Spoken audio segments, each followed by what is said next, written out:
नमस्कार दोस्तों। तो चलिए आइए तंत्र युक्ति शुरू करते हैं one by one in detail.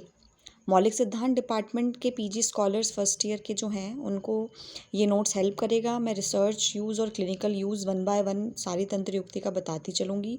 आप अपनी नोटबुक के साथ बैठें, मैं इनकी डेफिनेशन वर्बली बताती रहूँगी, आप नोट डाउन करते रहेंगे। मेरी ये नोट्स मेरी स्टडी के लिए है, आपको एक वास्ट एक्सप्लेनेशन मिलेगी।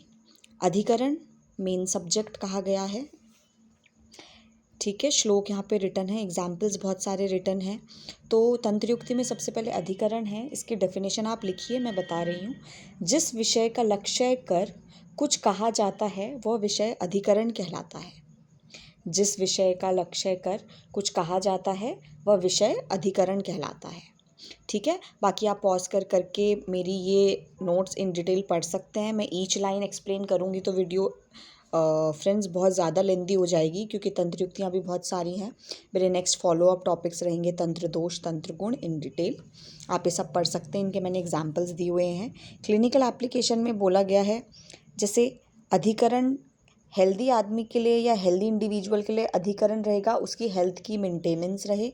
पेशेंट के लिए क्या रहेगा, डिजीज़ क्योर हो जाए।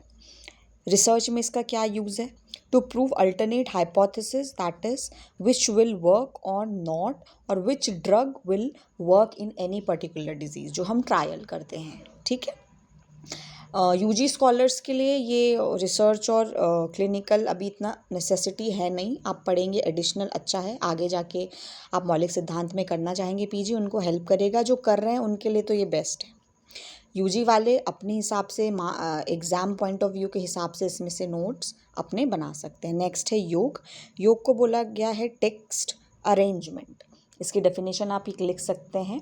विषय बोध के लिए जब समीप या दूरस्थ पदों को एक जगह एकत्र किया जाता है तो उसे योग तंत्र युक्ति कहते हैं, ठीक है। एग्जाम्पल देखो, जैसे प्रतिज्ञा, हेतु, दृष्टांत, उपनय, निगमन। किसी भी एक एग्जाम्पल को लेके हम ये चारों पॉइंट्स को एक्सप्लेन कर देते हैं किसी भी एक एग्जाम्पल से, ठीक है। इसका क्लिनिकल एप्लीकेशन देखिए, आप पेशेंट की पास्ट हिस्ट्री लो, प्रेजेंट हिस्ट्री लो, फैमिली हिस्ट्री लो, कोई भी क्लिनिकल एग्जामिनेशन आप कर सकते हो। इन सबको आप कनेक्ट करो and then you come to a conclusion, you can come to a diagnosis. Research में इसका क्या यूज़ है, लिटरेचर स्टडी जब हम करते हैं, कोई भी हम टॉपिक लेते हैं उसमें हम प्रीवियसली क्या क्या रिसर्च करी गई है ये पढ़ते हैं, ठीक है। तो हम बहुत सारी काफ़ी अलग अलग चीज़ों को एकत्र कर रहे हैं, तब जाके हम नए थीसिस बना रहे हैं, ठीक है। थर्ड आता है हेतु अर्थ। थर्ड तंत्र युक्ति, जिसको हम मॉडर्न में कोरिलेट कर सकते हैं या मीनिंग समझ सकते हैं, एडिशनल यूज ऑफ कॉन्सेप्ट्स। किसी एक विषय का प्रतिपादन कर देने से अन्यत्र भी उसी तरह की बात संगत हो जाती है, उसे हेतु अर्थ कहते हैं। फिर से कहूँगी, किसी एक विषय का प्रतिपादन कर देने से अन्यत्र भी उसी तरह की बात संगत हो जाती है, उसे हेतु अर्थ कहते हैं। एग्जाम्पल में बताऊंगी, समान गुणों अभ्यासो ही धातुनाम अभिवृद्धि कारणम, ठीक है। इसका क्लिनिकल यूज़ हम देख सकते हैं, कितने जितने भी सिद्धांत है, सामान्य विशेष सिद्धांत, त्रिदोष सिद्धांत, पंचमहाभूत सिद्धांत, इनके बिना ट्रीटमेंट नहीं हो सकता, तो आप ये बार बार यूज़ करते हो। रिसर्च में इसका क्या यूज़ है, सेम सिद्धांत आप अलग अलग जगह भी यूज़ कर सकते हैं।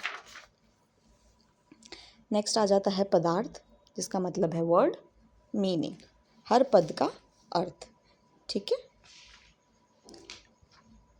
एक पद या दो पद व अनेक पदों के अर्थ को कहा जाता है पदार्थ, ठीक है।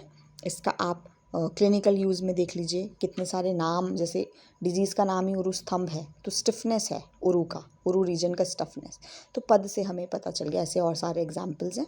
रिसर्च में इसका क्या यूज़ है, hypothesis, null hypothesis, mean, median, mode, curve etcetera, every word has a different meaning. Next चलेंगे प्रदेश। प्रदेश को बोला गया है partial description of the topic, ठीक है। किसी वर्णनीय विषय के एक अंश का वर्णन करके यह संकेत कर देना कि इसी प्रकार और भी जानना चाहिए, ठीक है। क्लिनिकल एप्लीकेशन क्या है, फॉर्मुलेशंस एंड देयर फलश्रुति, दिस इज फलश्रुति एग्जाम्पल, आरोग्यवर्धिनी वटी जो है वो कुष्ठ में काम करती है, कुष्ठ में उसको एक्सप्लेन किया गया है, लेकिन यूज़ लीवर में भी हो रहा है। तो मेंशन कहीं और है लेकिन यूज़ और जगह भी है, तो ये प्रदेश है। ठीक है, आधा कहीं एक्सप्लेन आधा कहीं एक्सप्लेन। रिसर्च में इसका क्या यूज़ है? Small sample studies can be applied to larger samples. ठीक है, नेक्स्ट हम आ जाते हैं उद्देश्य। उद्देश्य क्या है? Concise description, concise description. समास वचनम उद्देश्य, समास वचनम उद्देश्य। ठीक है, किसी बात को संक्षेप में कहने को उद्देश्य कहते हैं। जैसे त्रिसूत्र बता दिया, हेतुलिंग औषध। इसका क्लिनिकल यूज़ क्या है? चीफ कंप्लेंट्स ऑफ पेशेंट, उसकी ब्रीफ हिस्ट्री लेना। ठीक है, रिसर्च में क्या यूज़ है? Abstract of research paper, research paper का जो एब्स्ट्रैक्ट होता है वो उसका उद्देश्य है, वो उसका कंसाइज डिस्क्रिप्शन है। ठीक है, नेक्स्ट आ जाते हैं निर्देश में। निर्देश क्या है? Elaboration of the concept, elaboration of the concept. संक्षिप्त विषय का प्रकरण अनुसार विस्तार रूप से वर्णन करना। ठीक है, इसका एप्लीकेशन क्लिनिकल क्या है? हम लॉन्ग केस करते हैं, डिटेल हिस्ट्री लेते हैं पेशेंट की, एडिक्शन पूछ लेंगे, ऑक्यूपेशन पूछ लेंगे, जो हमारे डायग्नोसिस पे हेल्प करे। रिसर्च में क्या है? एंटायर रिसर्च पेपर, है ना। उद्देश्य क्या था? रिसर्च पेपर का एब्स्ट्रैक्ट। ये पूरा एंटायर रिसर्च पेपर है, डिसर्टेशन है, पूरा थीसिस है। पीजी स्कॉलर्स आपको समझ आएगा ये। 8th में वाक्य शेष, एलिप्सिस। जिस वाक्य में कोई पद नहीं कहा जाता है उसे वाक्य शेष कहा जाता है। मैं फिर से रिपीट करूँगी, किसी वाक्य में कोई पद नहीं कहा जाता है उसे वाक्य शेष कहा जाता है। वाक्य के संक्षिप्तीकरण के क्रम में किसी शब्द को नहीं लिखना परंतु प्रकरण अनुसार उस शब्द का अधिकरण कर लेना वाक्य शेष है। जैसे कि जांगल रस हमने बोला तो इसमें मेंशन नहीं है किसका रस, लेकिन हम समझ जाते हैं कि यहाँ पे मांस रस ही ऐड करना है। क्लिनिकल यूज़, पथ्य अपथ्य डूज डोंट हम बताते हैं। ठीक है, गाइडलाइंस बताते हैं, पोस्ट कर्मा क्या गाइडलाइंस है दे है, पोस्ट सर्जरी हम बताते हैं ये करना है नहीं करना है। रिसर्च में क्या है? Can't be directly applied to the research. Next आएंगे हम प्रयोजन।